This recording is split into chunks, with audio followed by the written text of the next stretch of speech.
Mr. Seni, I've checked through all your documents, and I'm pleased to inform you that you fulfilled all the legal requirements as per the documents that you've submitted. Okay. Now, I'm giving you this copy to state exactly what you submitted and those that are remaining that you to bring. But these ones are not legal, so you can bring them afterwards. Okay. That's the symbol, the photo, which we need to see before you print out, because it has to be the right type and the right color and size and everything. Okay. Now, once we look at that, then we'll give you confirmation for you will be able to print. In the meantime, your list of nominees have been sent inside for verification to make sure that you have the 75 that's required. In the event any is missing or you fall short, we will notify you immediately so that you will bring whatever is required. Okay? Now, we will have a day for the reconciliation of the campaign itinerary. You need to come or you send somebody who can decide on your behalf. Okay? Because once we approve that, it's going to be what we're going to use throughout the campaign within that ward. Okay? So I wish you all the best. And yes, the journalists are waiting for you outside.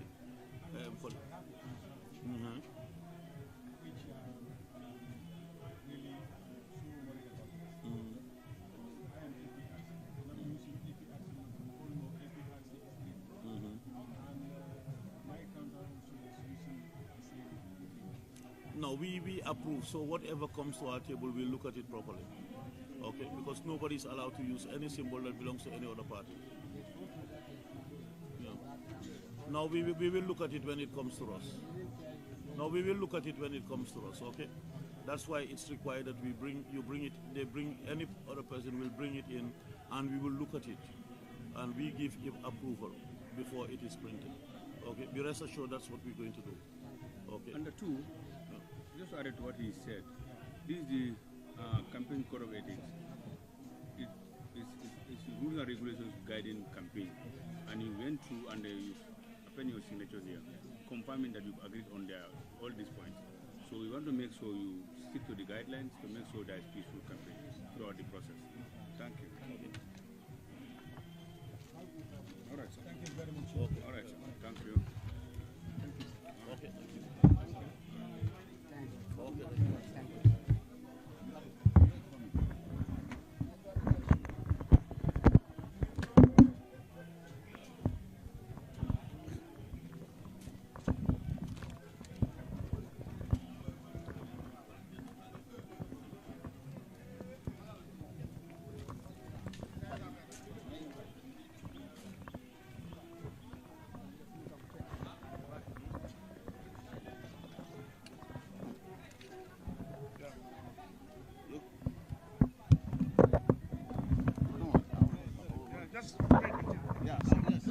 When all of us are set up.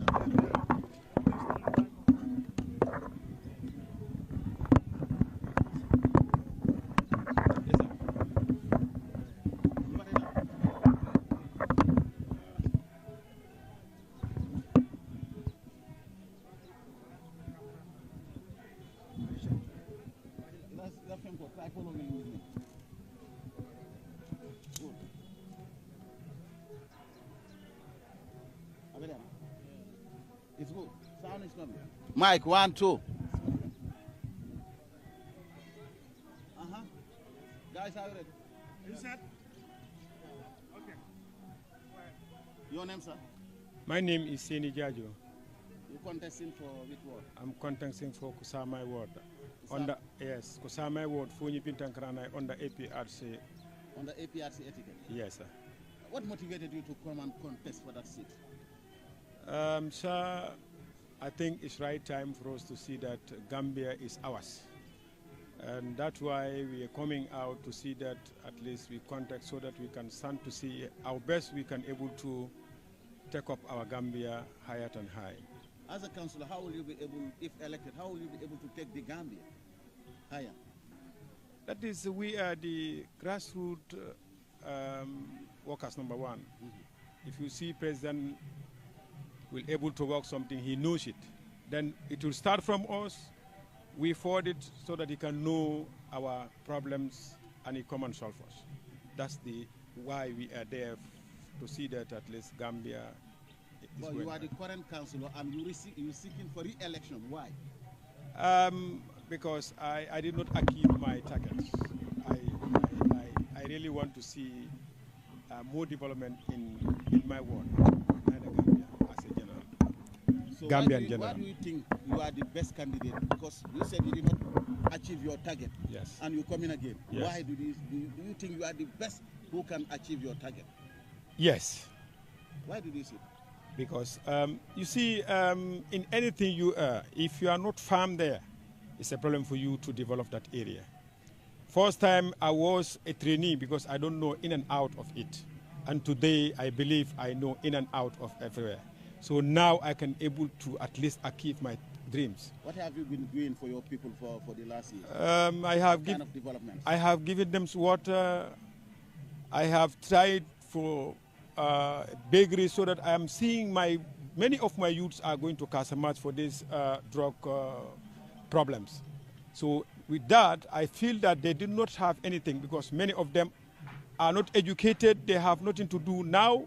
What all they can do, they normally go to Casamance for that drug problems. I feel, let me at least build a bakery so that they can train there and they have skills so that tomorrow they can able to benefit themselves without going for that problems. Every taxpayer would want their tax returns in terms of development. Correct, sir. How do you intend to go about that?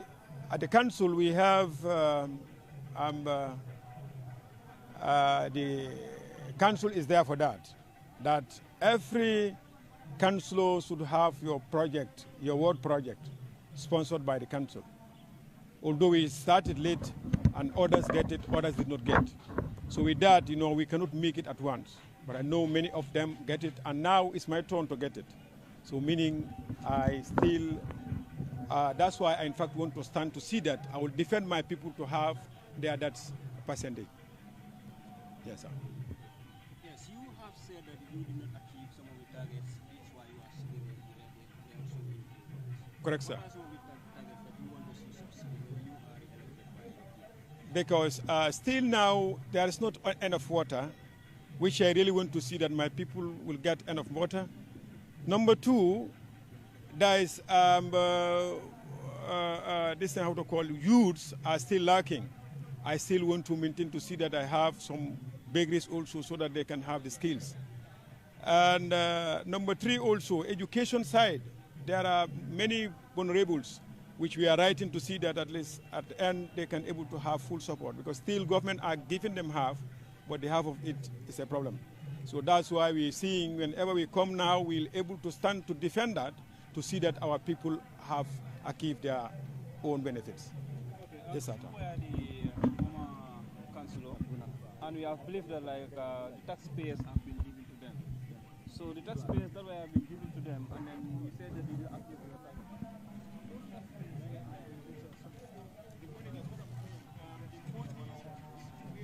Madam, what kada the current council member saying kusama ward min kada seni jajuti hamin fo angale counter don ate achievement min kala wodoto min kada boholoti min kada begreti adi ala mollale minana ko ako fonnikel minana ko kada kasama drug trafficking ay jele ko be kala woke kotek kaje ko ke mako ino atlon current council minana ko basin kusama ward atlon seni jajutu sana flamboda IC kala kadru of nomination there's another council me and kana nomination kala kadon to IEC min kada bi kama janti oto altran fedo ngafra from ngojibe ani IEC be na fala altran fedo d'accord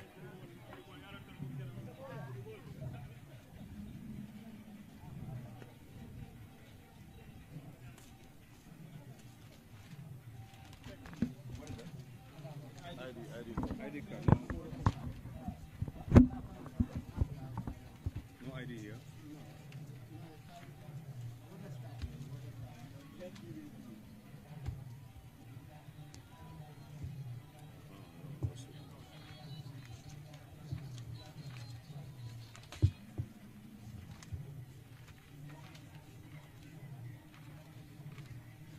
Field nomination form. nominees? It's okay. Assess declaration.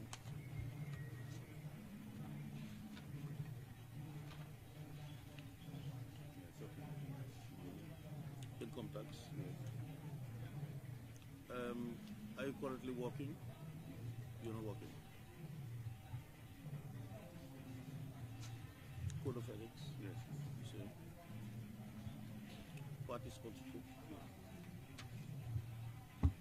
Yes, someplace.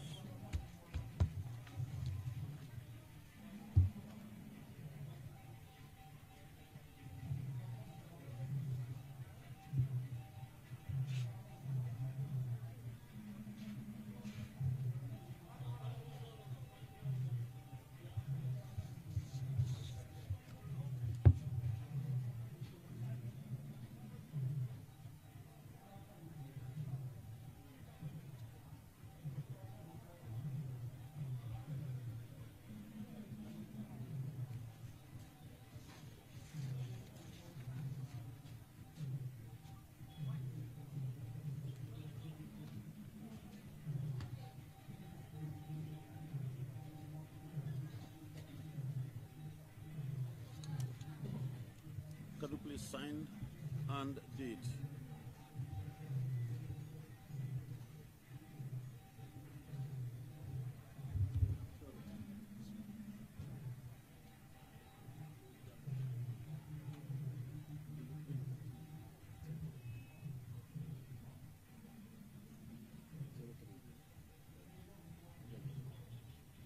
The second one.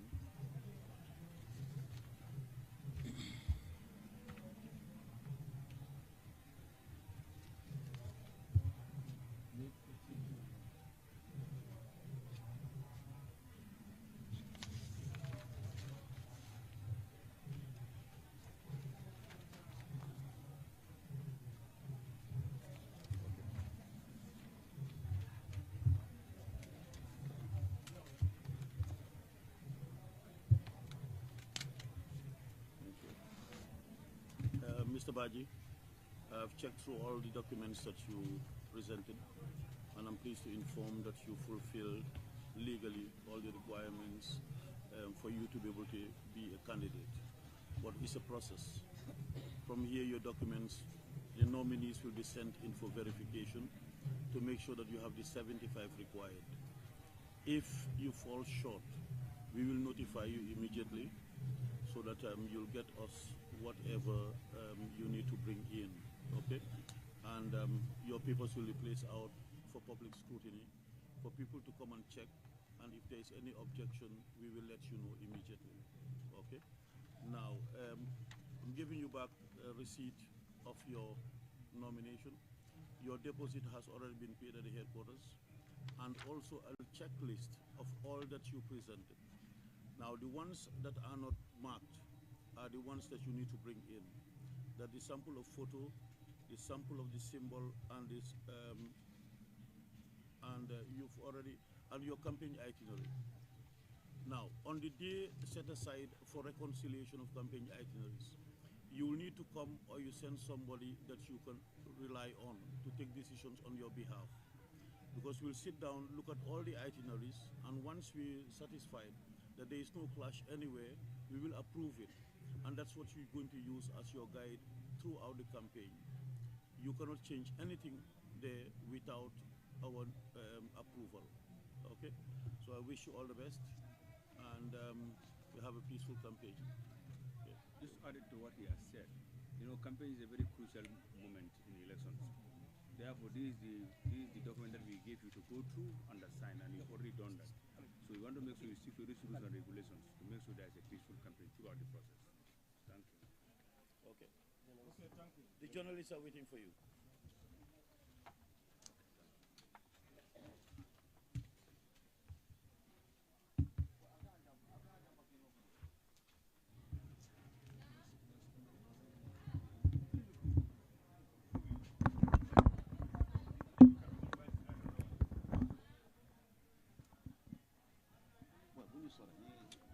Hey, hello. No.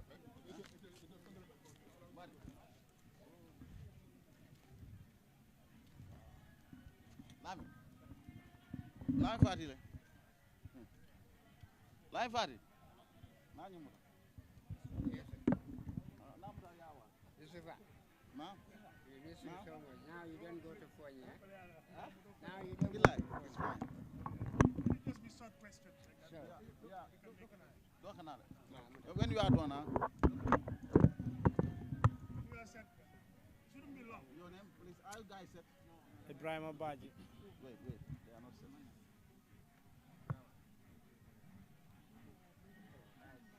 Thank you. Your name, sir? Ibrahim Abaji, And, Sibanor Ward. I am an aspiring candidate for Sibanor Ward. what are your educational backgrounds? Pardon? Education Yeah. background. Yeah, I graduated and then I am now a profession by farmer.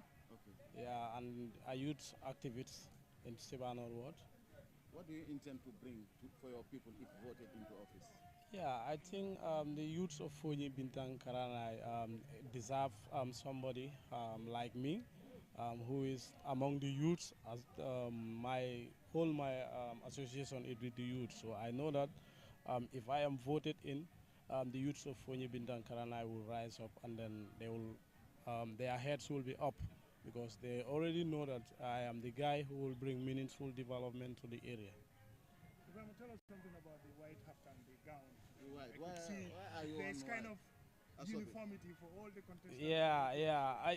It's the unification of among the committee, the aspiring candidates, so that nobody will be, feel that I am left behind. And then the asobi of the white symbols peace, as the Fonyi Bintang and the Which party are you APRC. contesting? I am Which party? contesting on this party, the green Which is the green? APRC. Thank you. Ibrahim. Thank you so much. Good Thank luck. you.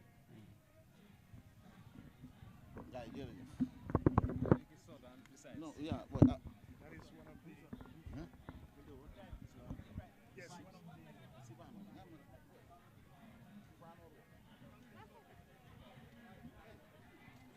Madam,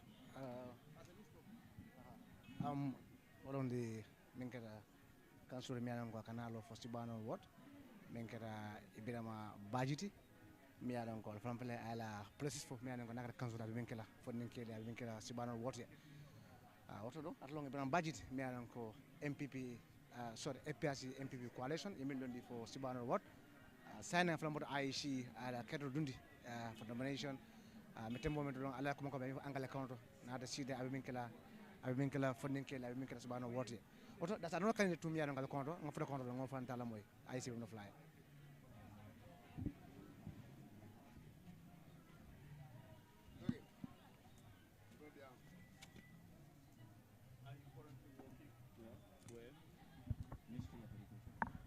Do you have a leave of absence?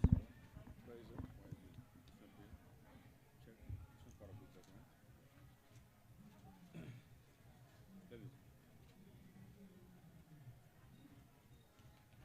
Okay. Let's go through.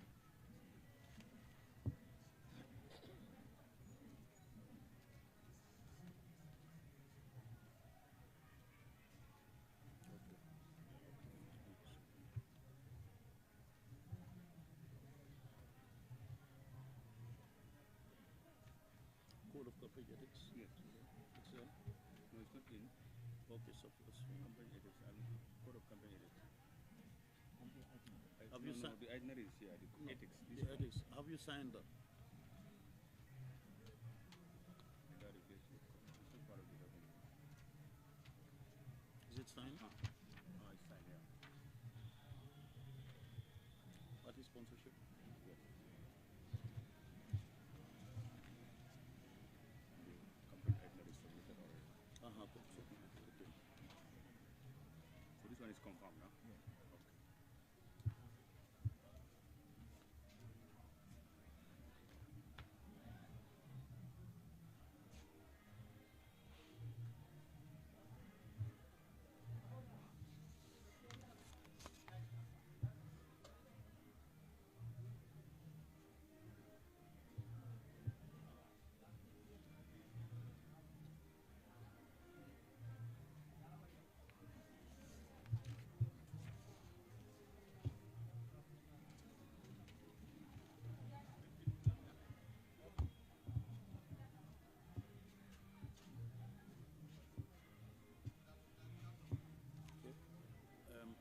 please sign and date here, and then you do the same for the second copy as well.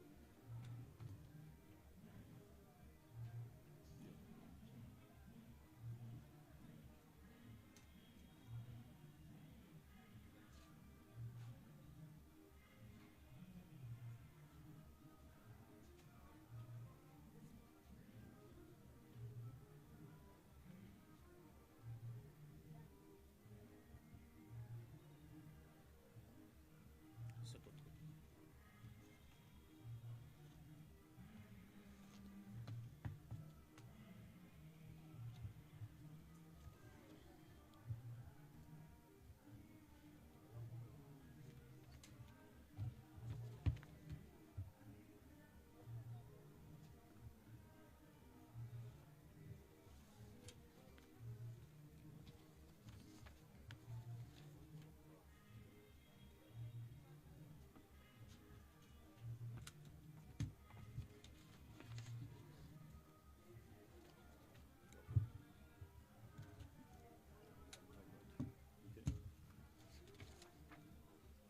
Mr. Bojan, having gone through all your documents, I'm pleased to inform you that you fulfilled the requirements to enable you stand as a candidate. But this is a process. From here, your nominees are going to be sent inside for verification to make sure that you have 75 from the same ward. In the event there is anything missing, we will notify you immediately. Now, also at the same time, your documents will be placed on the table for public scrutiny so that anybody can walk in and ask to see your documents.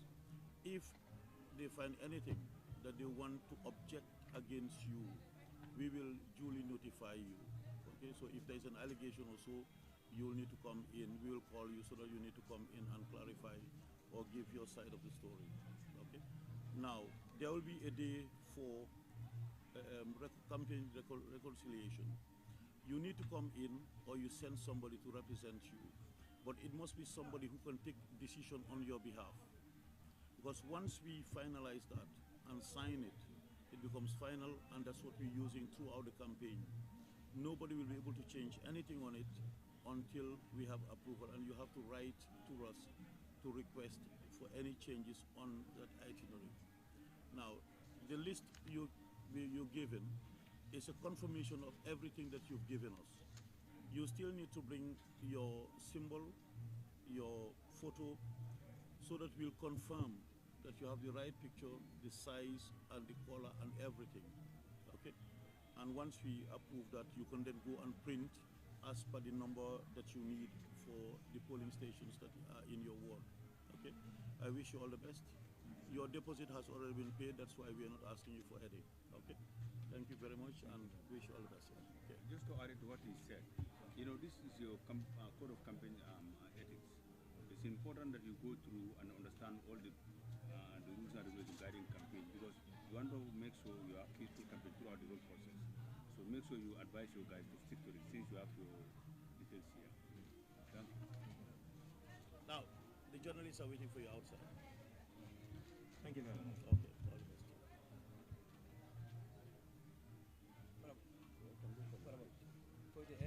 Every candidate, you can file a bond. Yes, yes. Because that file needs to go out. Landscape verification is to put it outside.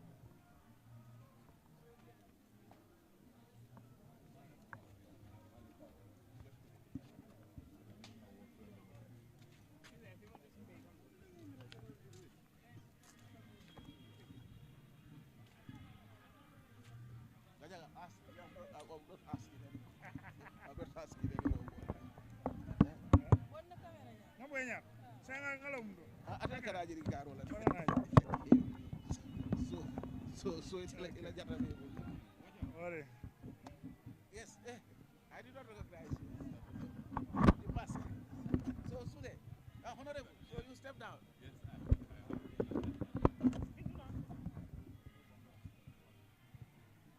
Guys, if you're set, we can go.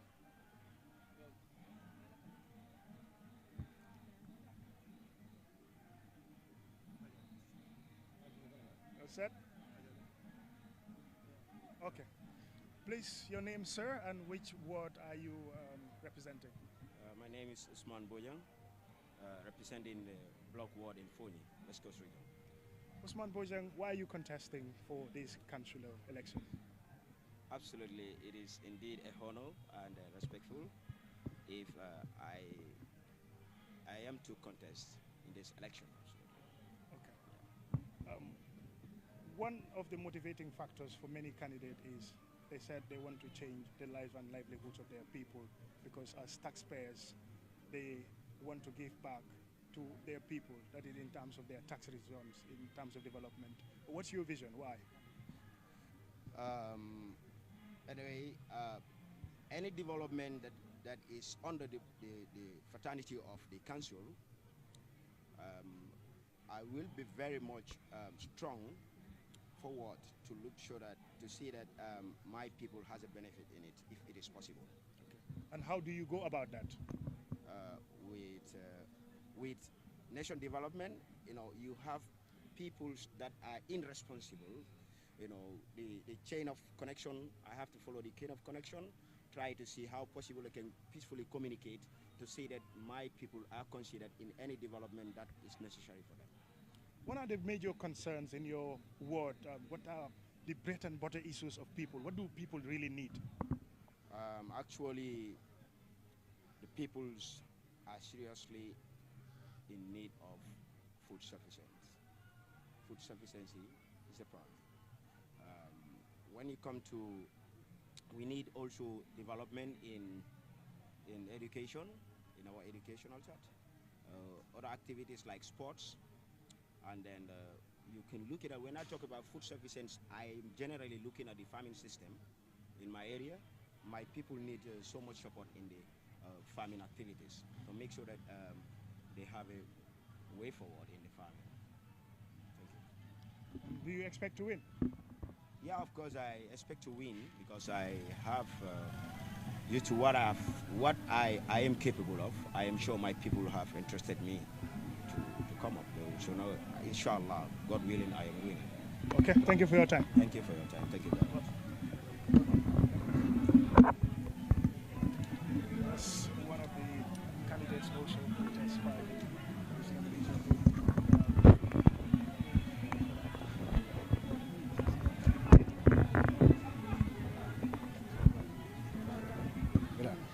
Ahmadu wala kata Umar Bojanti a block ward alala kumu amin fo angale counto wala nyaaje ko na ganyeta jut fam fondinkilla miyaron ko be sidi bay kanso jama be miyaron ne be kata hinu ka fo ko nen sida mbene kala min kata GOT development kan na wototo wala kata Usman Umar Bojanti amin fo angale counto nada sida be min kala ala tundo mole min kata block ward oto das anno kande to miyana konta fanan abe konto ngofra de ngofra la moy abunabul ICJ.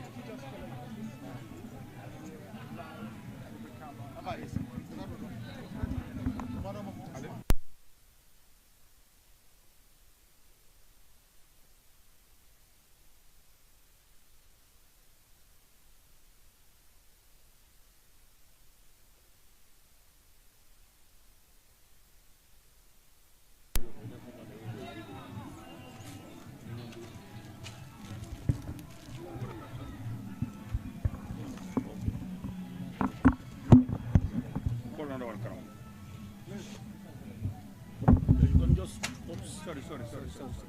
You can just go to the back and fill it. If you are done, I'm honorable. No, if they want to. You can even use at the back here. You do up here.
Once again, you're welcome, Hadi.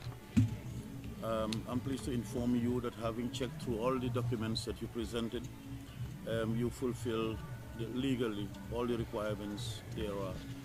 And but it's a process.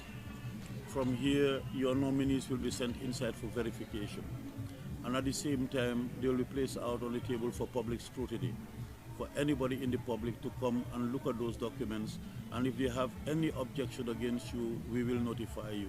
This is legally required, okay? Now, we're giving you a checklist of all that you've submitted, together with the receipt of your nomination. As at now, we are not giving acceptance yet. When the whole process is completed, and your nominees are all in good shape, and there is no objection against you, then we will go ahead to fill the acceptance of nomination, which we will call you to come and collect, okay? Now, but if there's anything missing, we will let you know so that you'll fulfill, you'll bring us as many as are needed, okay? Now, you still need to bring us the sample of your photo and the symbol.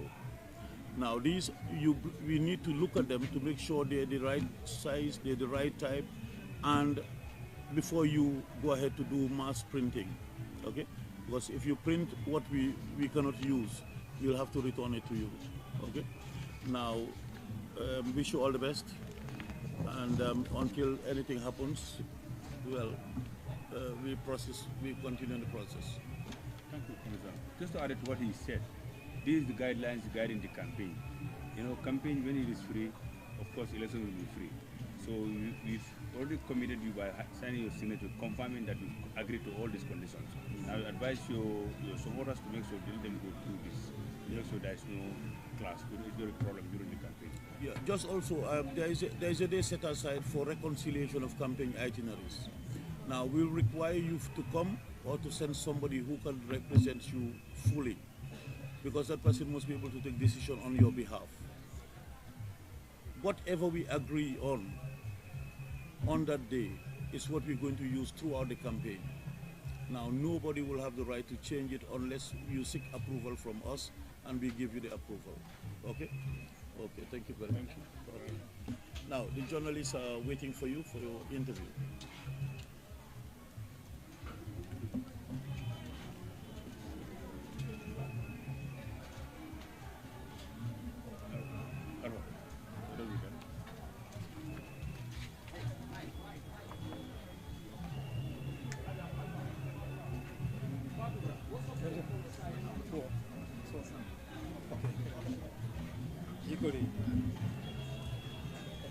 Long time. Okay, alhamdulillah. Bye-bye.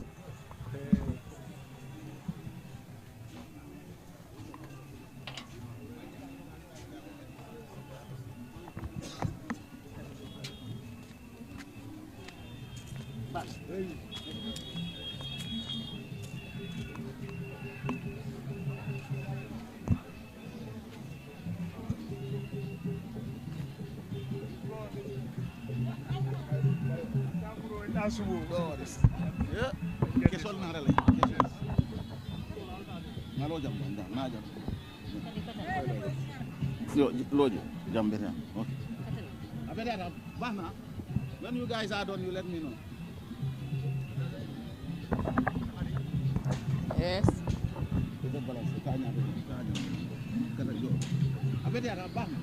Guys, Hadi or Kadi? Hadi. H-A-D-D-Y. Hello, guys, if you are done.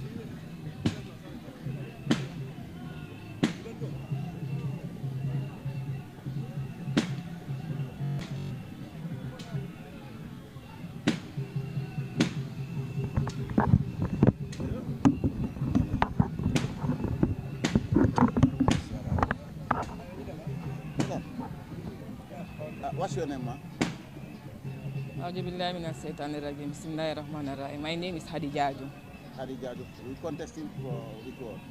So, Mita Ward, Fonyi Belfare District. What motivated you to come up as a woman to contest for that seat?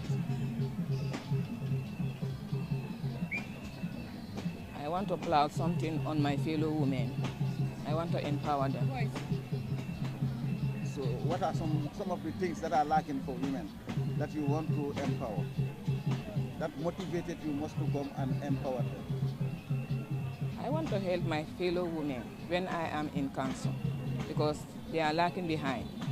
Whenever men came, they didn't consider them much.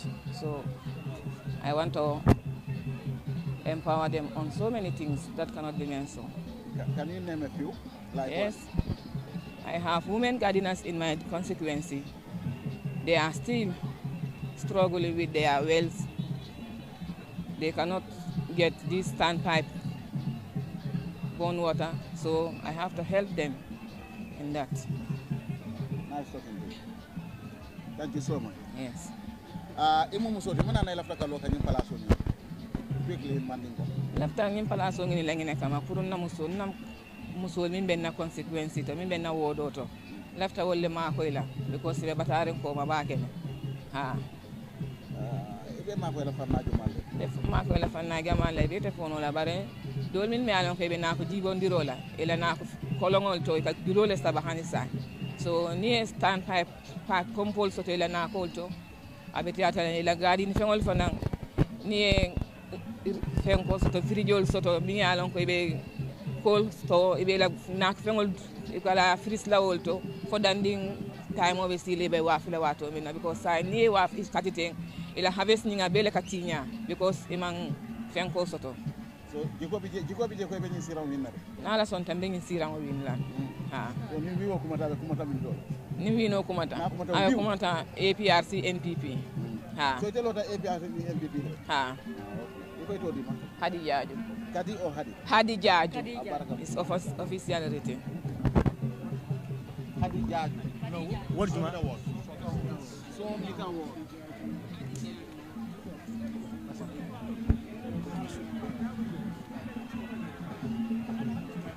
Badon wolong Hadi Jajuti show me the word ala mo la ko nada winta be kala musole banyaje musole like man call story la gari noto musole ko ya ko metin do aba be ka meso ka je ko na winta solve and akana kon ko mojibe like facile ne se confronter ni non APRC MPP coalition ibijang man kampala bija mo jwana mi alan ko ibijang APRC daso ni MPP ko mi alan coalition ibene bijang ay mo ko mata ibijang ne man kampala bijang tantan bijang ambiasi bijang e fasana flam bijang mi alan ko ka nyaaje jambe APRC ko ani APRC not ni MPP ko be bijang be ngamoje min kala min jarati MPP chairman afalam bijang ne ka gaden dan jang so ala hadi mo la min fo so alta ko do flam bijang mi alan ko sante kadi ronade mo fota ko mo fanta la moy ra facile.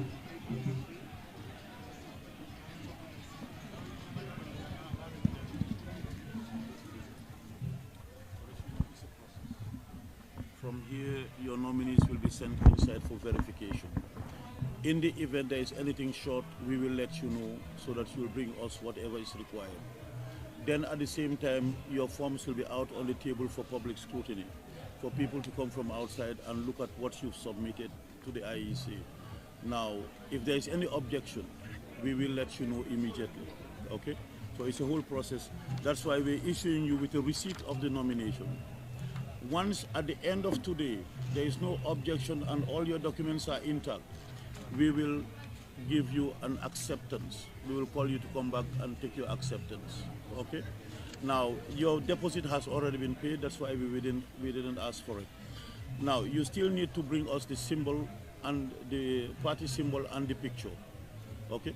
Now, just print one and give it to us, let's check, to confirm before you go and print, and we will be able to use it, okay? So you bring it to us, we check, confirm before you can print, okay? So the picture, the symbol, and also your campaign itinerary. Now, this we need to look at. On the day of reconciliation of campaign itinerary, you'll need to come or you send somebody to represent you. But the person must be able to speak on your behalf. Because whatever decision is taken there is what we're using during the campaign. Now, you wouldn't be able to change it.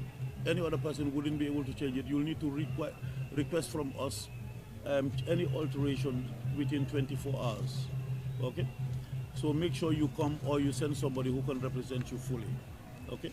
Congratulations, and I wish you all the best, okay? Yeah. Just added to what Commissioner is saying, these are the rules and regulations guiding the campaign. We want to have a peaceful campaign. So you've assigned append your signature indicating that all will be abided by. So make sure you extend the message to your supporters. Thank you. Okay. Okay, thank you. Now, the journalists are now waiting for you for your interview. Thank I know you will love that. Thank you, Honorable.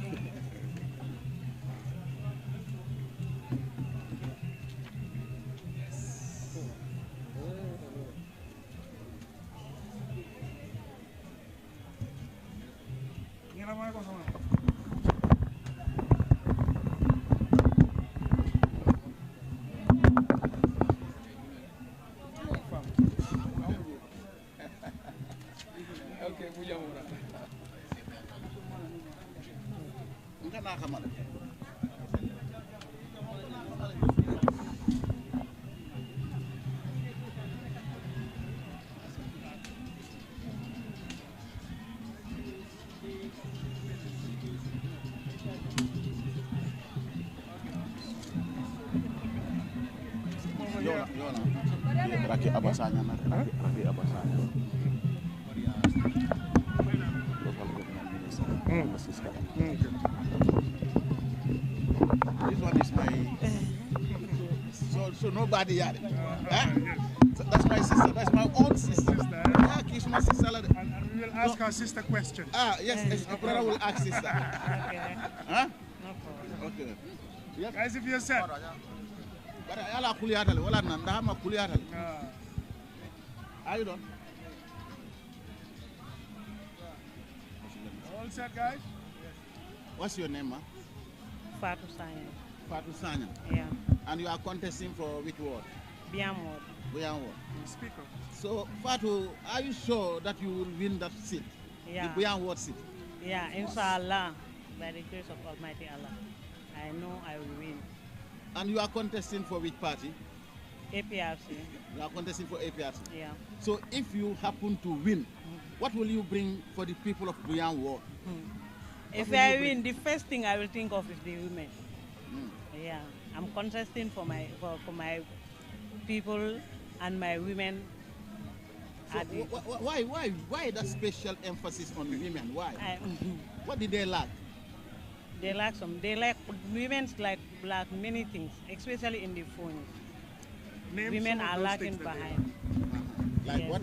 Like even our gardens, if you go there, you will just draw water from the well. Every day you will water. Well, some areas here in the Combos, they are enjoying from the tap, boreholes. That's what we don't have. Our women are suffering. And that, if I say the women, it's not only the women, but the young, the students too, plus the future leaders. So I said I should come out and empower the women so that I will contest and stand for them. Not only them, but the children too. So how would you be able to provide those? I know that's just a question, but all of us know that every woman do pay their taxes. And I know that I'm 100% sure that they have to enjoy from the taxes they are paying. From the gardens, the gardens, the markets, everywhere. So I want them to enjoy from that, inshallah. How do you ensure doing that, to make sure that those taxes that they are paying, it gets back to them to benefit them in terms of their human development? That is why I want to contest for this position. Because I know if if they vote me in, I will stand for them and be their voice to have that they want to get from the council. Now, Maninga Kau, Sanyandoba, many Nimakindi Saindi Puriana, Yafu Fanambola, you see, I'm candidate. Yo, I'm barring Koyafanyama, Barakabak, and content them and the Kakon for Yaman. Katung to have come and can account as a Konyakomado for Lantafono. Me and Sawan Nifang, Kaloni Plus, or the Walakata Musol, and in the Dinewal. Katung Muso Bina, sort of Hakilo Kabala, Dinewal. Foni Musol, Mbatatale, and Nunko Musol, ye Yantomin sort of na Gamia. Foni Musol Fana, when Yante killing way back at Amol. You can now all Jola Combocajo, Kakuo Vekala Jankajo, Barnita Foni, Gibondiro ni Dokubale Bija, Massingol Mansoto, Marcel will be jail. Barani Marcel Catania Gardino Doku Febata, Befong and Ladament Atiji. Najel Koto Musol, in Yantaka Musola Canyon Musola problem all along.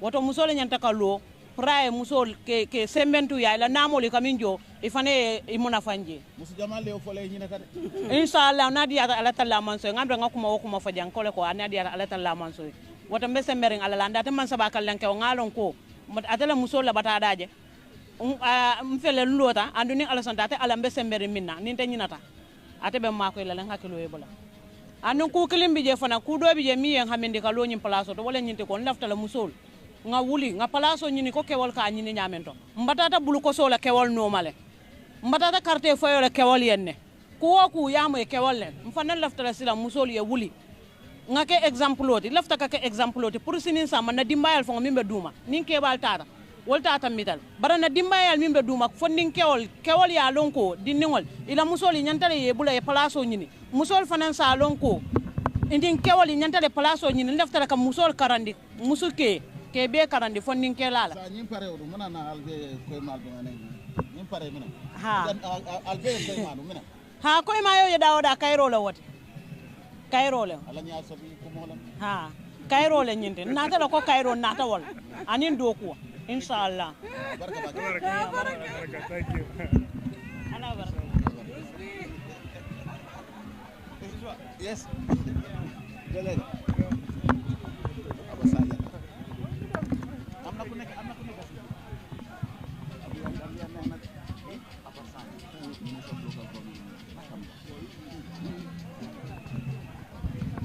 enya buba moda mata abu mona ko ko dekk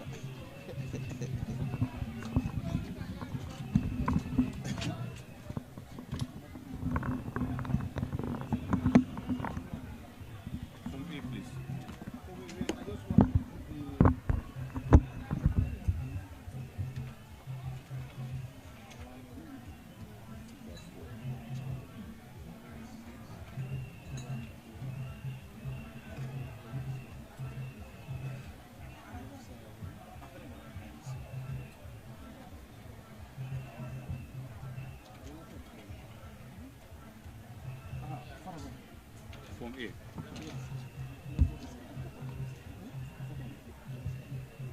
All complete. Complete, yes.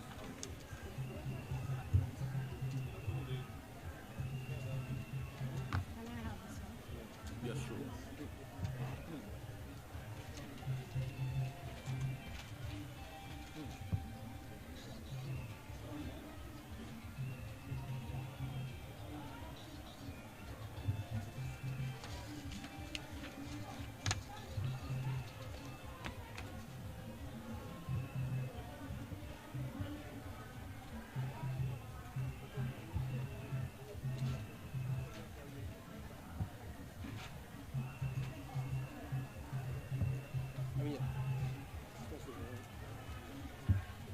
Stapling machine.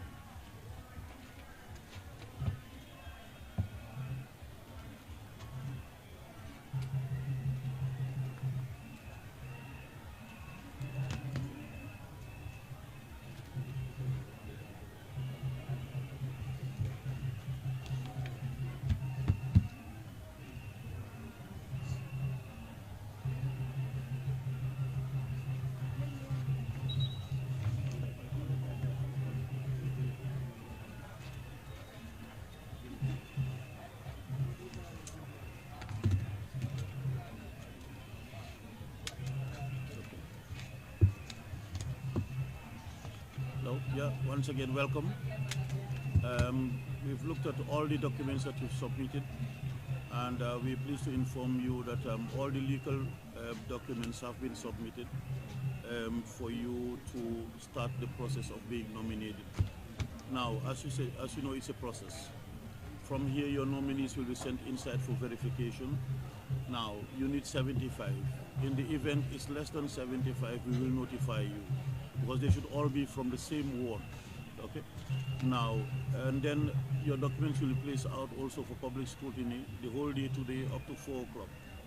Now, between now and 4, if anybody walks in to object to your nomination, we will notify you immediately. Then you'll need to come back to clarify whatever objections there are against you. Okay. Now, there is a day for public, for reconciliation of campaign itineraries. Now you need to come or you send somebody who can take decision on your behalf, okay? Because whatever we agree on that day is what we are going to print, and that's what's going to be binding for every candidate in that ward. If you need to change anything, you need to notify us 24 hours.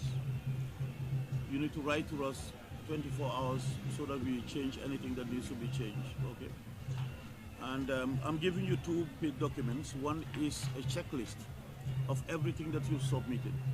Now, you realize the symbols and the photos are not yet in. Now, print one, bring it to us, let's confirm before you print the others, okay? You need to bring one we check before you can print everything else that you need, okay? And also a receipt of your nomination. We cannot give you acceptance now until the end of the process. Once the process is ended, then and there's no objection and your nominees are all good, then we will give you an acceptance. And that from that point, you are a candidate for Suba Award, for Lamin Ward.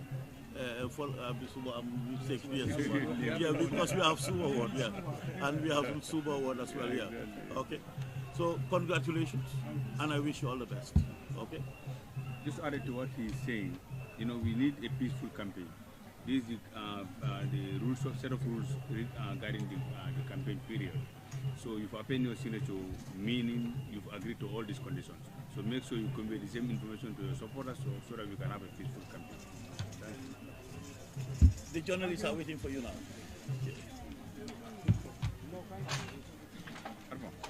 When did you know that?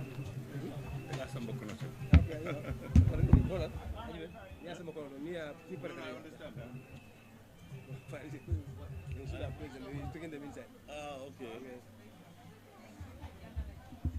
This is a mic, yeah? I can report it.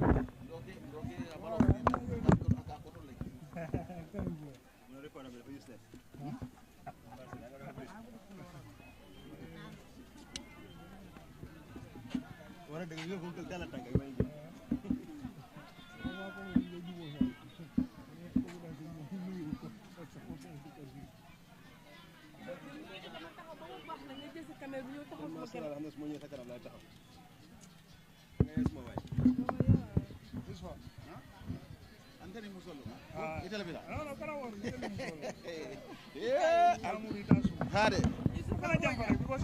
No, hard. Don't be there. You pull it out. Nam. Candidate Seattle. Fat for nga ñu nga raw ko mo lay. Boy abe ki nga abe bulu ba ma tiliji tilibo. Mbabu ta. Hani abula do la question mo dugam. Isa do fon bulu. AK47 bu ka di kele la. Okay, no problem. What's your name? Suba Sua. Huh? Suba Sua. Suba? Sua, yes. Suba, which ward are you contesting for? Lamen Ward. Lamen Ward. And how optimistic are you, Suba, to win this seat? Inshallah, because my people are fully behind me, and I'm 100% sure that I will win this seat. Inshallah. Suba, what have you been engaged before coming to contest for this? Pardon? What have you been doing before contesting? Yes, because my people, they work hand in glove with me, and they are supporting me fully. So that's why I am fully confident that I will win this thing. What kind of development will you bring to your people? Inshallah, if I win, I will make my ward 100% development. Which kind of development? I cannot tell that as at now, but if I am in the position, I will do more than other councillors did for their wards. So we know women empowerment is something very critical to women. So perhaps you may name one or two that you will want to do for your people. You know, one or two. You know, we women, we want to empower women because women are left behind in politics. Now is our time. We have been clapping for men, but this time around, men also will clap for us so that we bring development. Because if you have one woman, you have thousands of them. Yes. So, Suba. Suba, mana lafta kanyi sira wani. Lafta kanyi ni. Puro ka development on ati na wodo. Lamen wo. Ha. Development lo ko sifanya. Lafta ni musole mbulo du nyobul. because musol tuta koma bakele so ninni musol e mbulodu nyobul ni musu killing gagneta musu kemebe development ostola so because ntolla wot bi abe tembo mintote na gadi nol haynana mo jama be complain kay ko ni sol ka duila gadi nol to man silol soto andu obe mo kansulol la do quality so lefta wo development on ala sonta nga wonati na wodo to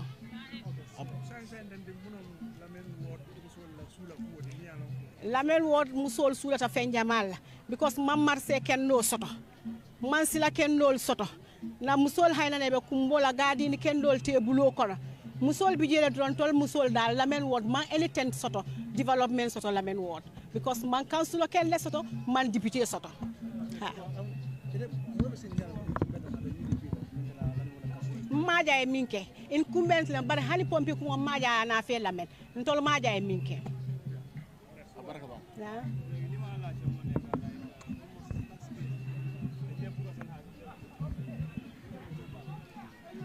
ya ale muso moy min kala subati ata lota lamen ward APRC MPP coalition akodi incumbent kasulo mesinde min kada lamen ward council ako mon fenne kije min kaje ko ani marché kendo e ma sodono je ako am fenne je mi ano ko keno oto wala ta fen godi nata sida al min kala muso le so altrante ko da ko ko falan do fam je mi ko mesonati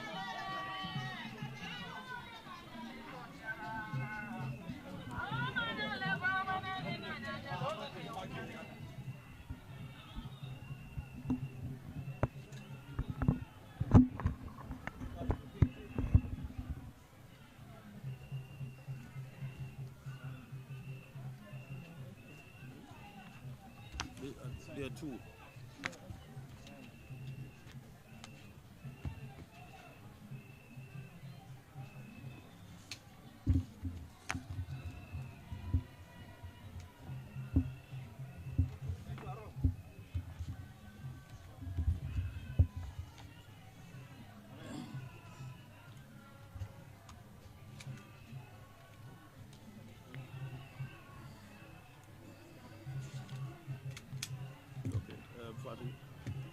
We've looked through all the documents that you've submitted, and we're pleased to inform you that you feel fulfilled legally. Legally, you've submitted all the documents that are required. Okay.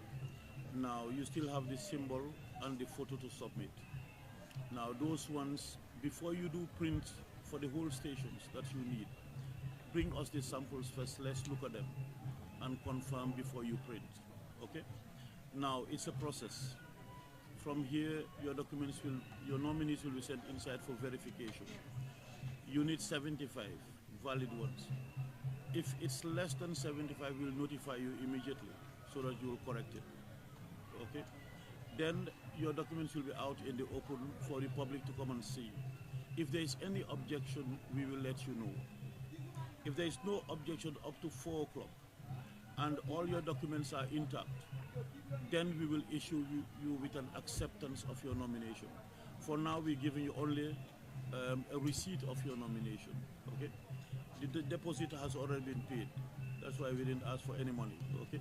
So, having done that, wish you all the best and congratulations. Okay. Thank you very much. Commissioner, this is the set of rules guiding the campaign, and you write your name and sign, indicating that you've understood and you're going to abide by it.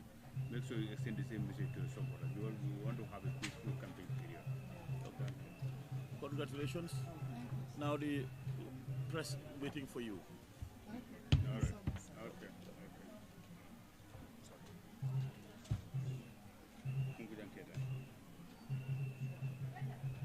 Now come. Fine.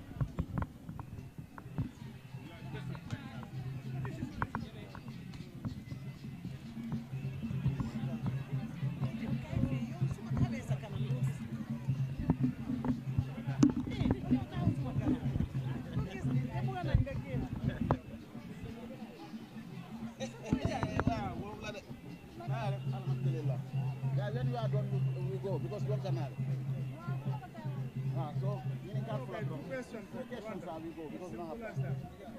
What's your name? My name's Honorable Fatou Diallo, Councillor for Kunkujanketa Ward. Fatou, you are coming also for re-election. Why do you want to come? Yes, Alhamdulillah, I want to come back because I have started a project and I need to complete those projects. So if I am not there, those projects will not be completed. It will be an incomplete project, which I don't want because I want to leave a legacy. So that is why I want to come back. If my people will vote me in, then I will complete all the projects that I have in hand.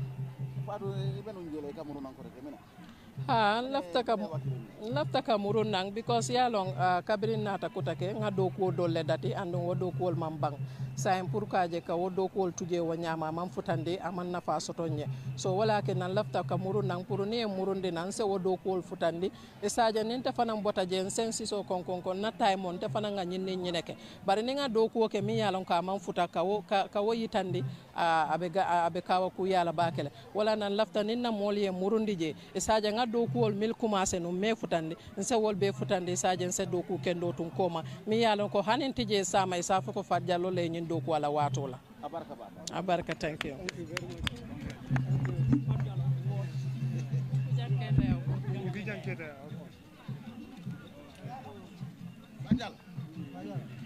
Okay. Olong fajalati Kunkujan Ward a través sitting on the EPS ticket. Still now computer sudah kaje ko kain place bin ko fana. So olong fajalati a través komate sign up like sumato IEC for nomination. Alabrak.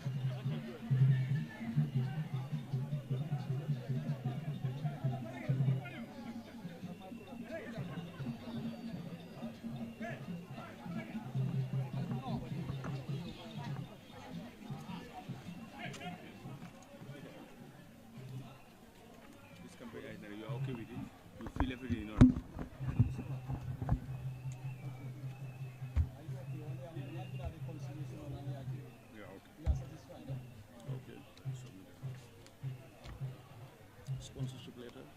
Yes.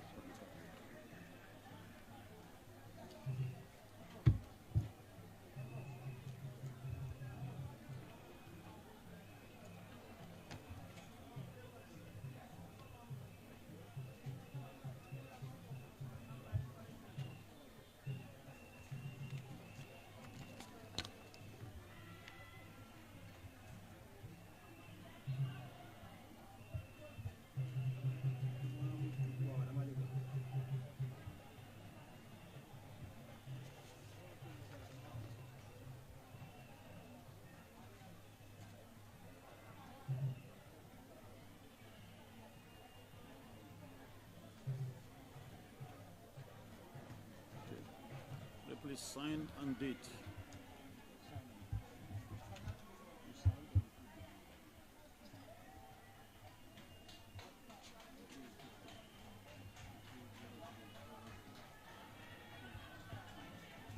The second one.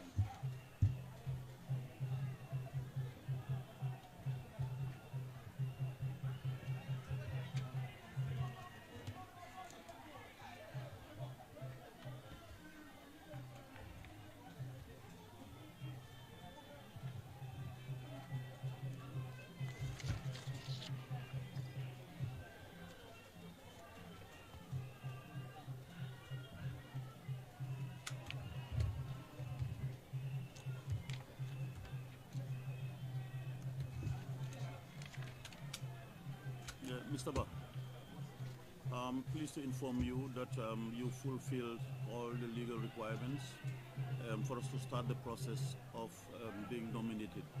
Okay? And now, from here, your nominees will be sent inside for verification.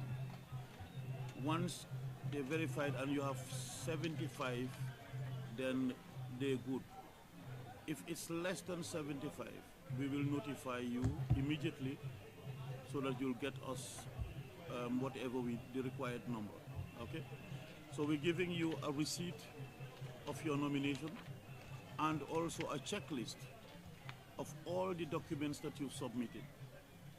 Now, as it is, you still need to bring your symbol and your photo so that we'll check, confirm before you print, okay? That's why you're required to bring sample, okay? We check verify, and then you are able to print. Then there will be days set aside for campaign reconciliation. On that day you come or you send somebody that you can take decision on your behalf. Because whatever we decide on that day is what we're using during the campaign. And you cannot change anything until you write to us 24 hours before the date that you want to change, so that we'll look at the orders to be able to give approval. Okay? So I wish you all the best and congratulations. Okay. Thank you very much, Commissioner. And you need to submit this code of campaign ethics, but it's not part of your document. Or is that, no, it's not part of your document. Now, what you can do, I will give you this. You go through. Yeah, you can do it now. Yeah, this is just a reference of rules and regulations guiding the campaign. You go through, make sure you stick to it, because this one is going to be our copy. We're going to leave it here, assuring us that you could confirm the conditions that you could, and then you can relay that information to your supporters. So make that. I think you have the other copy in your file. So look at what you're appending your signature to. Yeah, exactly. Okay? Because we're going to judge based on that. Okay. Okay.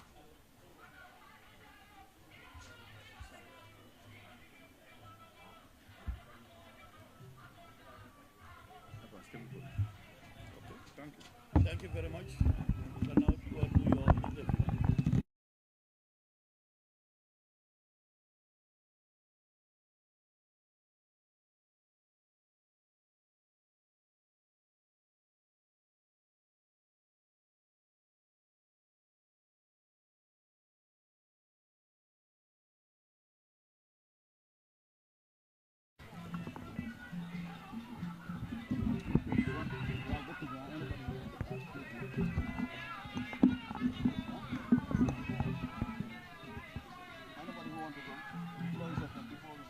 Nothing. Yeah, but nothing. Kita kamera la tema. Yo, isaje sorry, huh? Sorry, huh? Nge mala. Sorry. Ya ram dol bugala fe. No, ya okay. Sorry. Ka dol je safa nam biro mala. Amanya nam biro. To nam biro la tala. Okay. Fana la tala. 100%. Your name, sir? Sambaba. Sambaba, contesting for which ward? Jabang ward. Jabang ward. How optimistic are you to win that seat? I'm quite sure.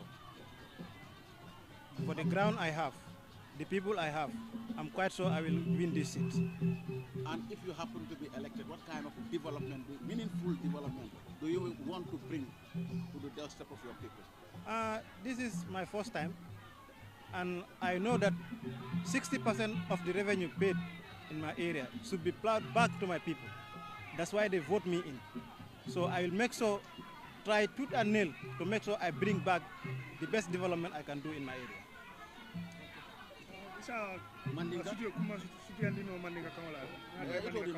Sambaba. Nalo namol minu ben koma. Minu yati na fon lota. Wala tina ngalon ne ko mbe win la nyindu place wala. Ni win tabe mena sambala. Nyine na sinya floti kana kansul. Andu ngalon ne ko 60% na area kamin jon na moto. Wole nyanta ka murung itol kan. And I will fight it mba kele la nga make so nyanta misodo la ya soto with all I have. Yirwa sifanya ko ni samba. Yirwal façon siatale silol aning diol kurangol aning kudol ka make so minuma min soto ya soto. Thank you very much.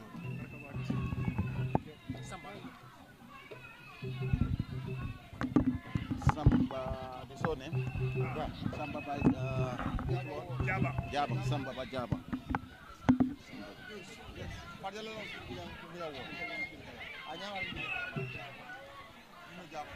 Jaba or Samba.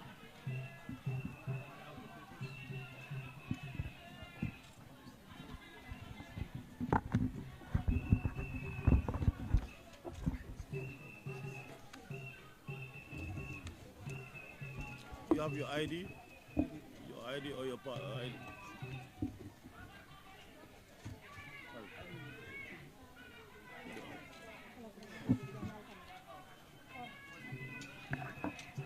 It's okay.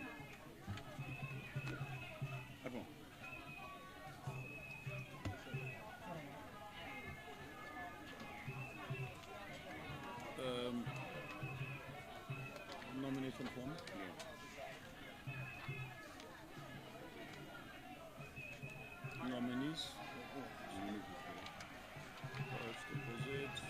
taxes declaration.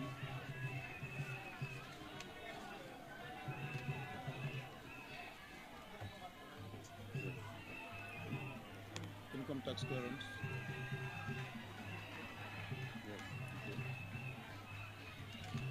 Are you currently working? Where? Or you're the incumbent? Okay.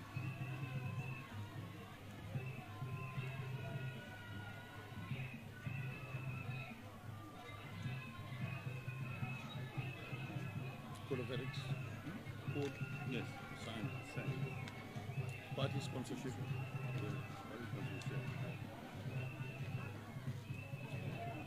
Campaign itinerary? Yes, sir. So this one too is confirmed. You confirm the itinerary. The itinerary.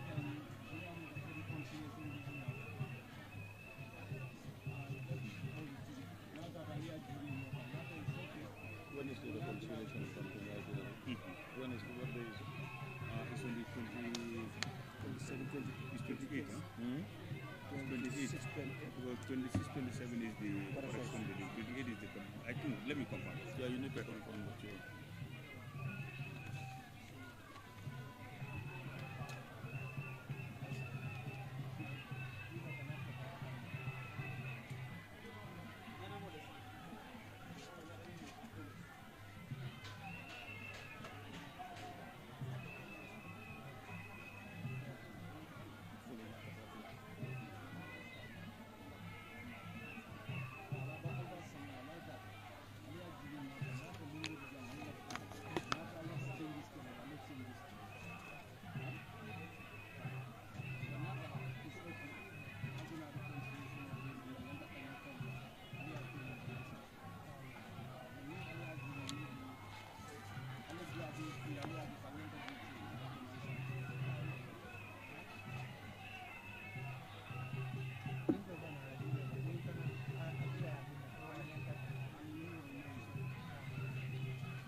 Yes. Hello? Yeah. You need to sign and put the date on both documents.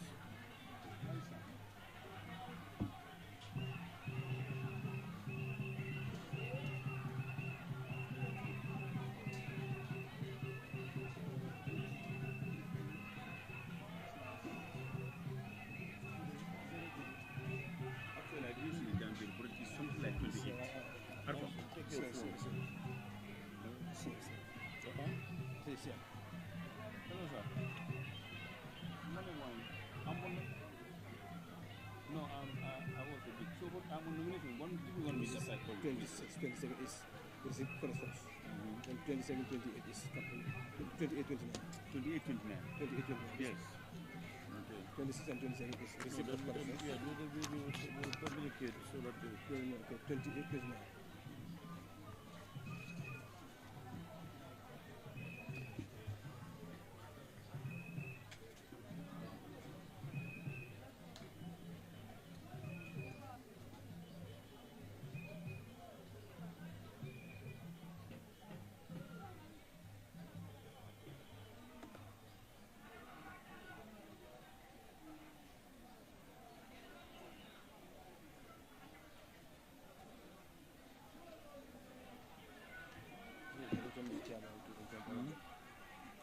Yeah.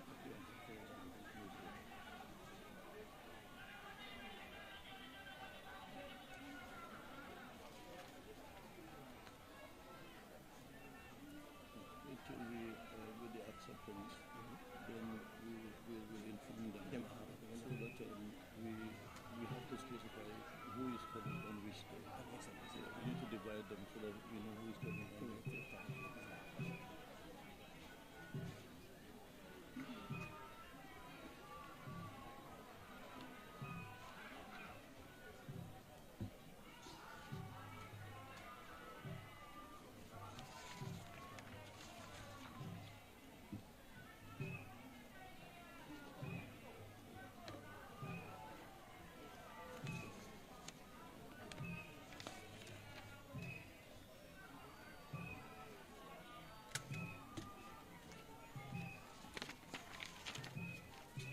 Mariama, I'm pleased to inform you that having gone through your documents, you fulfill the legal requirements to enable you to be a candidate for these forthcoming elections.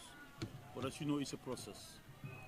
From here, your nominees will be sent inside for verification to make sure that you have at least minimum 75 in that ward. They should all be within the same ward. Okay? And then your documents are also going to be placed on the table from now till 4 o'clock. If anybody wants to object, they can come and look at your documents, and if they have any objections, they will bring their objections and we will notify you. Okay? Now, if nothing happens, then we will issue you with an acceptance of your nomination, stating that you are now a candidate.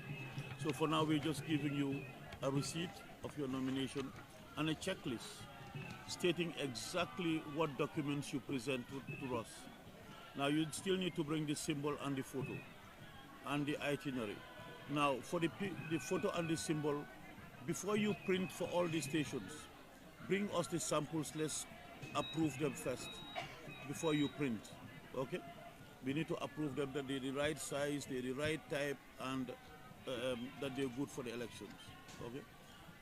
Congratulations, and I wish you all the best. Okay. Mariam, I just added to what Commissioner has said. These are the guidelines guiding the campaign period. There are a set of rules, regulations, just to make sure there is no problem during the campaign. You've appended your signature indicating that you've understood and that you're going to abide by it. Make sure you extend the same information to your supporters so that we can have a peaceful campaign throughout. Thank you. I'll give you a copy also. Okay. Yeah, thank you very much. Now you can have the press. Thank you. Yeah.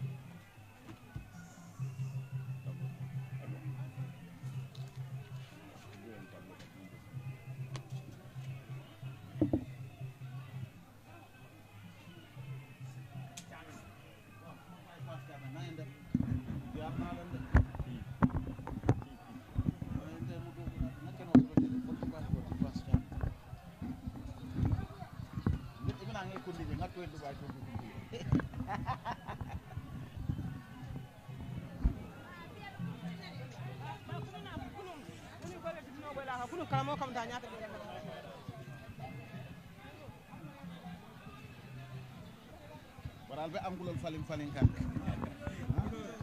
don't know you people. What are you faling?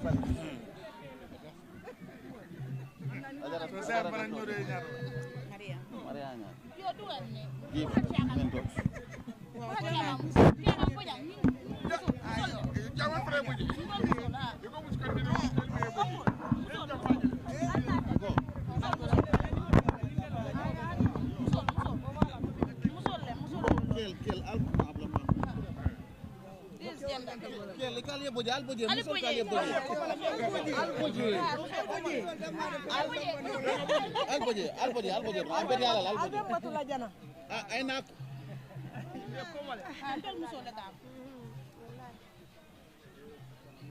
What's your name? My name is Mariama Kurubale. Mariama? Kurubale. Mariama Kurubale. Yeah. You are contesting for which ward? Mayok ward. Mayok ward. What motivated you most to come and contest for that seat? Because of 2018, I was elected councillor. Since I came to council, I don't achieve my goods. That's why I came back to achieve my good.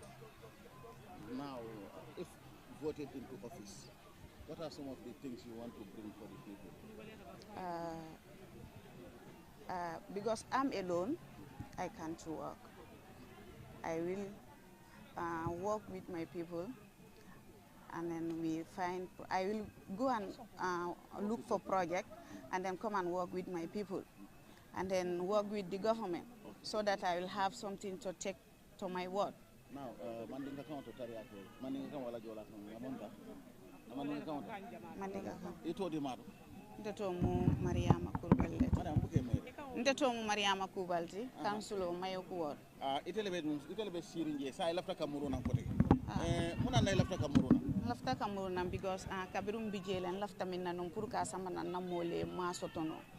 so wala na muru taram pour ka o jibe fomba soto no la bayru nun to mu opposition te barsa ni man sala be do ko la pour nga jibe mba do ku la nyame pour nga na fe development o samba na wodo ha so be ngi larin koy ba winal bi wobe ko mala jele ha de inshallah ni mon fa abar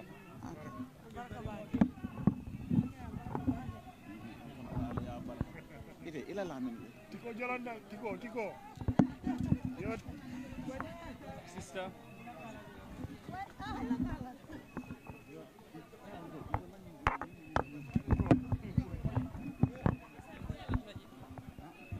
Namra 5 am 5 or 4 you have 5 or 4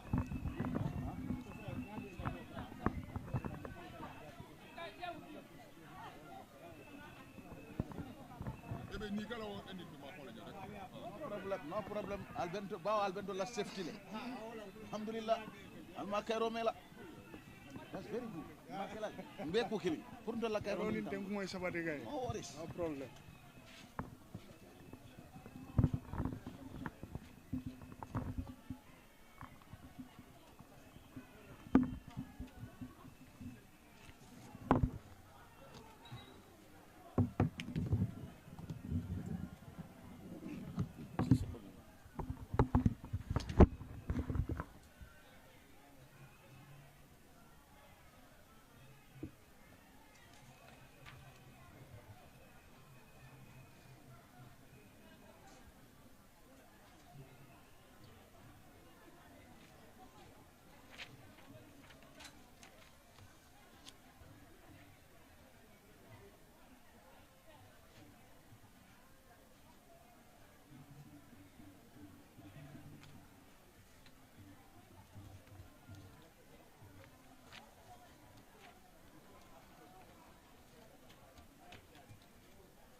Borlavin,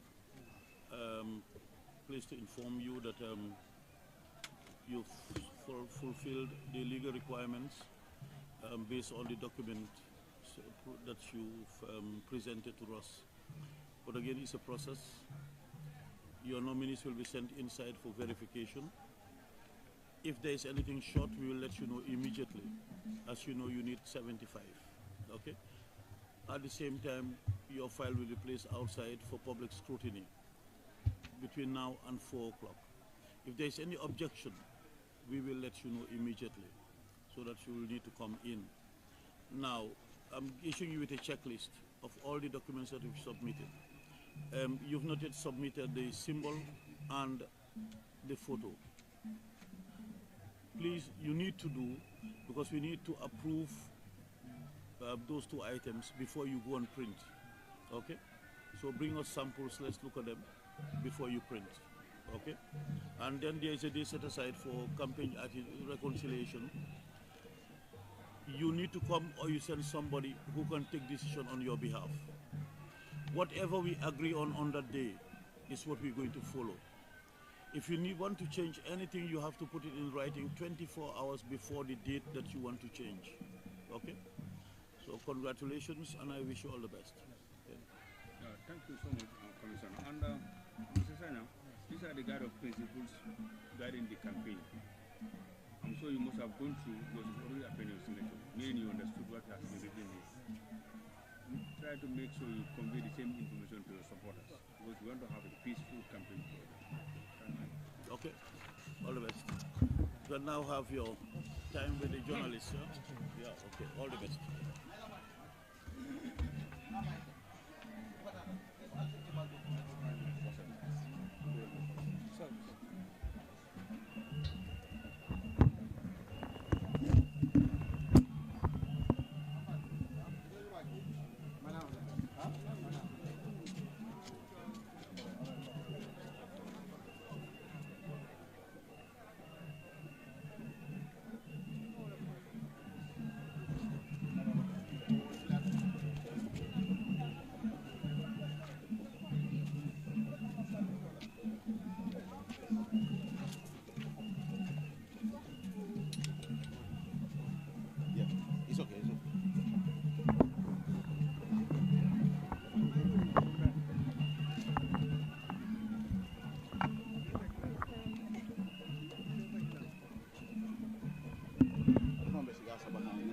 gathering, and you go 100 meters away. You want to expose people, you are smoking. You should be 100 meters away from people when you smoke. No, I don't want to smoke cigarette. I'm not smoking. You should be 100 meters away from people.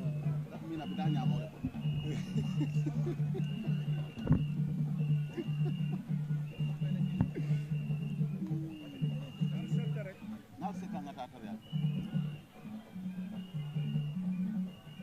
Your name, sir?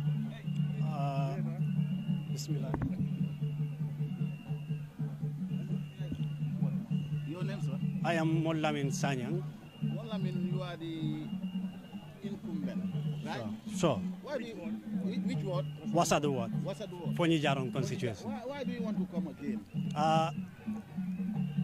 Why I want to come again are so many factors that leads me to coming back again, giving me the confidence to come back and vow for this position again. I have 6-point agenda. Those 6 points agenda, those are the ones, development agendas, those are the ones that I want to complete in my ward, in Wasedu ward for Fonyi Jaron people. That's why it inspires me to come back again to complete this mission that I have took an oath since 2018 when I came in council. Now, among those agendas, can you please name us the most urgent one that you want at least to see done when you are elected? My priority is always number one. There is provision of water or expansion of water and electricity for my people. That is priority number one for my people if I am elected in office. That is my slogan. And you believe you will make that possible? Obviously, because already I have done almost 50% within 3 years when I come as a new councillor. 50% has been done. So,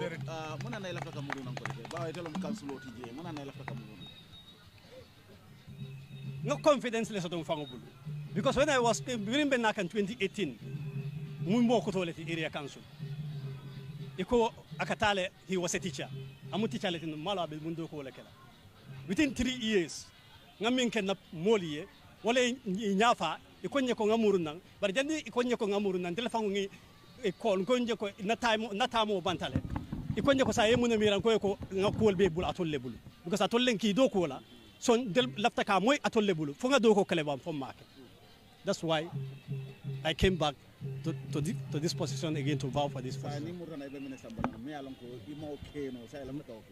Sam Laftaka Kamana Mialonko among Kefolo in this 6-point agenda, and already all those ones are on the pipeline. Among Keko Sam Betani in the Roland. 2018 Brimenaka in the Roland. Within 2018 to 2023, already sang Tabirokele. So laftale was a do what you call Itoleba Ayekala. Itoleba Talala Yadomo. 100% in Wasadu ward. I have no fear in Wasadu ward. 100%. We guarantee that. Because this 6-point agenda has to be completed within 2027. I assure you all. One thing that I want to say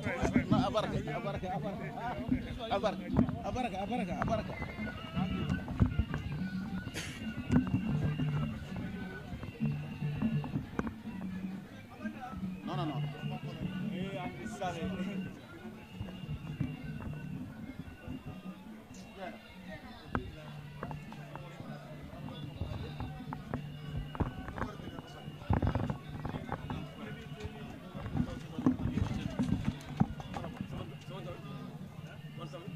Huh? No, we just on standby.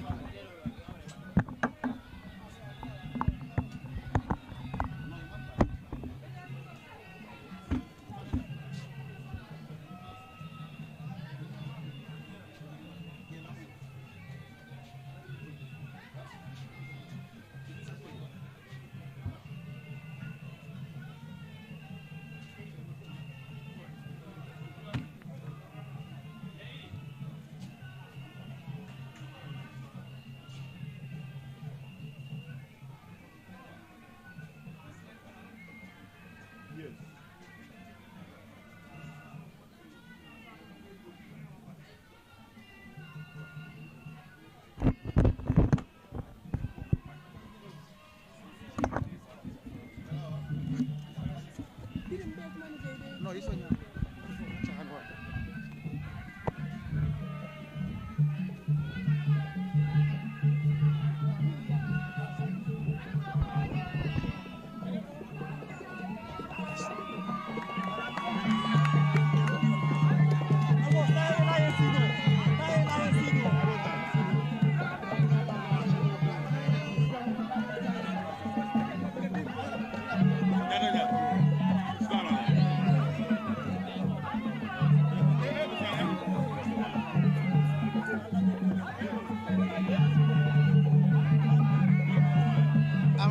do fa eto todu Ntelamo Lamin Jata, the regional chairman for NPP, West Coast region.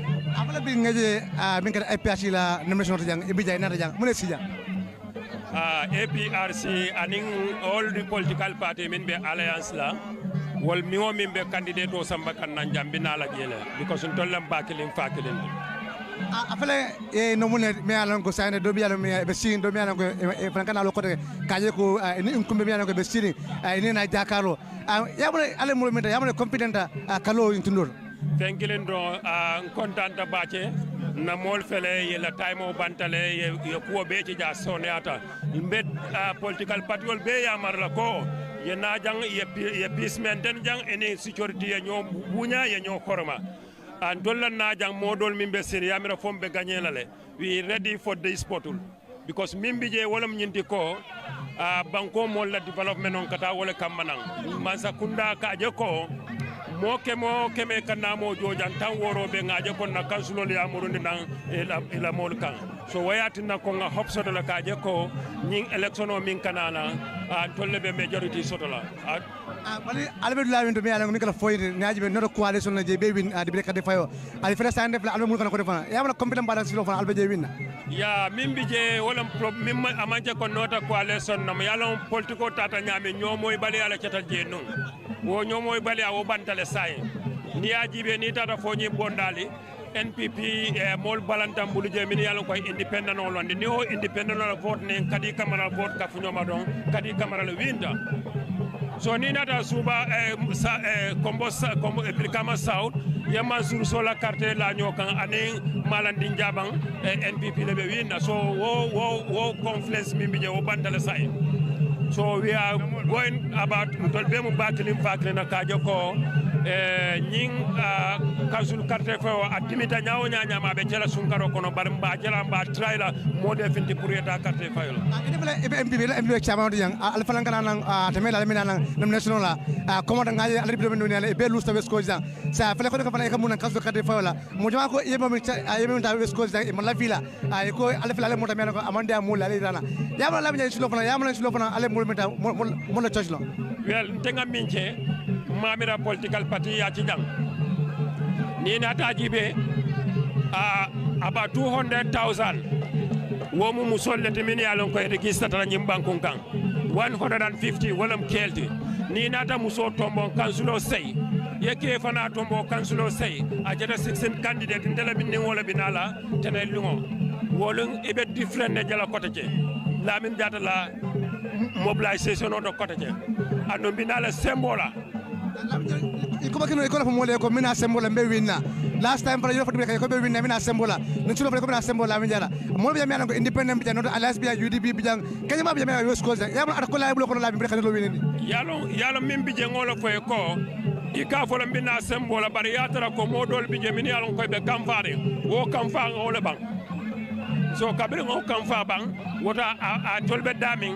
sonta ko minaka nyamin sayin be succeed la apela kurum min kada sidi alla winda alla fangoto alla nomination alla triality fango alla alla min sidi winda jide ko almanta atamada kadefa datije apela jide fla tala fon yama jide independent yama atabaran le bang yalo min kuma ta fa pareta nte kiaman sip man kuma ya ta fe hani en fango jibente kansulo sible kuma ya tam fe kiaman sip man kuma ya fe ndebe min nyene kan wala min nyente ko 20 kansulos ni ngo so don kiaman o kiaman na tam bo wi ni dinolal yama toni council yama e bosso nono west coast da mete mo be sande of course APRC and NPP more than 20 so sotonol APRC MPP APRC fele nyaaji even foni even silan kele ma sotonoje e fana west coast sila kele yolo winde de kato fe min kada o yundumdi simple after ko mutan sa APRC MPP wala kare be ko defana la min yawon sa mo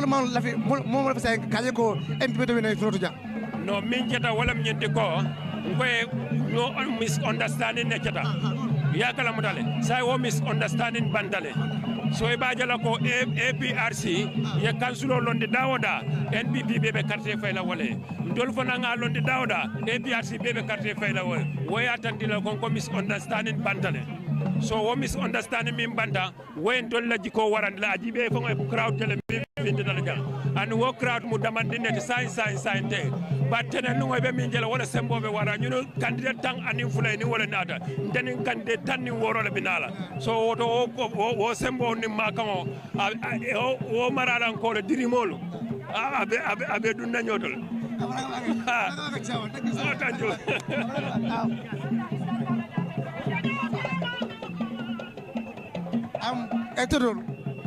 Obama Baji, Deputy National Mobilizer for APRC. After be another IC Kala Council and nominate young. Well, actually, for Gambian will tend to KJ. Obviously, any APRC doing a majority meet and the water what dependent loud because it's a party of peace. So obviously, ngana candidate will million the loud lato, but appeal like Gambian ole. Ngana carte di APRC NPP candidate olla because alliance lebe caring APRC loaded loud la NPP nyanda fasala le NPP loaded loud la APRC nyanda fasala ndel la parti leader mi mun defa on fati ay wokuma kan wala duntel bulu ko mba alliance lo kono anu hormom nimbu nyami president baro ya diatela mallantel dindingo mbot tiñalale so min kumada wolon to appeal to APRC ani milmanke APRC dingoti al nga kafu ñoma nga murun nang nga APRC dada ndelbe politiko kumas APRC lo kono woto janjango aman nafa akan talale anu 5 years o nying atari ada bakele simal nyala amam me woto lafta min naka APRC rebuild ka APRC murundi ñokan mbeke kilingoti NPP APRC B ndelbe laran kilim ba kilim fa kilino woto APRC kol alankana NPP je ko jawol lom NPP kol alkana APRC je ko jawol lomati B nintel kumboda tellebe kumbola natel kumboda tellebe kumbola so that is my message to the Gambians niajibe APRC kala flex ba do ko no coalition do ko MPP APRC MPP coalition abale foñi fil alman fe ngañeje adu niajibe sa fil no coalition falan kana kalo foñi kono yamala o maslamba no aman silang no to ala anke jele ko APRC long wolte la quartier di le dulala mi manke APRC so ila ñim 5 nam sol mil bije ndeke jel ko APRC long fente sondo mo kon mi manke APRC ti fente bolo mi manke green tea yes difference ketale you understand nga jele even Zimbabwe zanu PF ikete nyami foy na deke ka foy zanu PF it's two different political parties so ndel fana nga minje ndel da futala wo temboto min kumata wolo nyinti ko na mol milbe the other side ye fon command the Noto Alliance la ndam still appealing to them nga parti yoje nga muruna nyokan. There is no bigger political party more than APRC in this country. And there is no party that can do mobilization more than APRC. Nyin division o nying, aman nafa. Ametel nafa, amantel nafa. Wata nga muruna nyokan kunung, nteleka laran killing, nteleka bula miran killing, nteleka bula moto killing kono, nteleka tanyola campaignola. Nendiro nunkanyo kajafi. Woman necessary APRC dingol tema.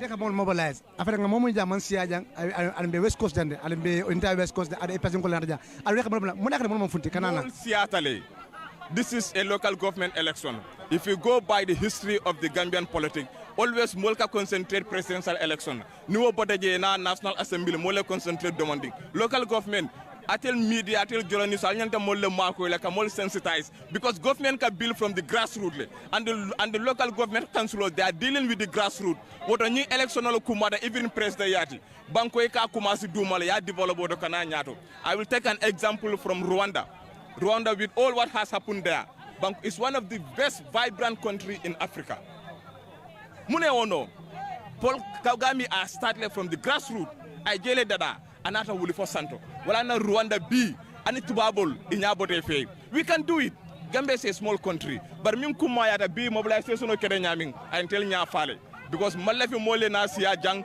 sunkaro man jamfa anu kodolong campaigno so ngo molbe bondi jande ngi samanan dulado nga transportational joy was expensive for APRC wala na nga minimize thing but come May the election day, the victory will be ours, inshallah, by the grace of God. Kerfatulong, we have to thank you also. Allah coverage and Alkaminke, definitely, we really appreciate it. Barimbe appeal lali, Allah try, Allah Gambian sensitize the value and the importance of local government election. It's very key. I thank you all. Thank you. Madam, Allah brake bage, ola kada APRC goal 12 candidates miana ko nani nang APRC MPP coalition 12 candidates yoslo West Coast there